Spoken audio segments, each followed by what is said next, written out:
আসসালামু আলাইকুম। আমি মুবাশ্বের সাইকেলে ঘুরছি সারা বাংলাদেশ।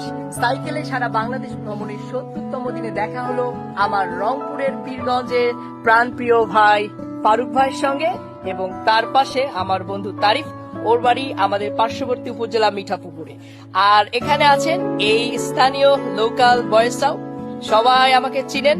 আমারও ভীষণ ভালো লাগছে যখন পথ চলতে এভাবে ভালোবাসার মানুষদের সঙ্গে দেখা হয়, এলাকার মানুষদের সঙ্গে দেখা হয়, সত্যি ভীষণ ভালো লাগে। গত রাত থেকে একদম মুষলধারে বৃষ্টি পড়ছিল, সারাদিন সাইকেল নিয়ে বের হতে পারিনি। আর এখন সময় 5টা 32 মিনিটে, তো একটু আগেই বের হলাম। আকাশের অবস্থা খুব ভয়ঙ্কর, থেমে থেমে বৃষ্টি আসছে এবং বাংলাদেশের বিভিন্ন অঞ্চলে কিন্তু বন্যার আভাস দেখা দিয়েছে।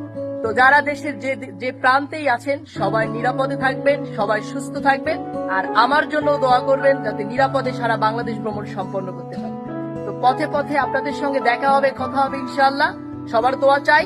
তো এখান থেকে আজকের যে ৭০তম দিনের যাত্রা এখান থেকে শুরু করতে যাচ্ছি। তো আপনার এলাকায় হয়তো খুব শীঘ্রই দেখা হয়ে যাবে।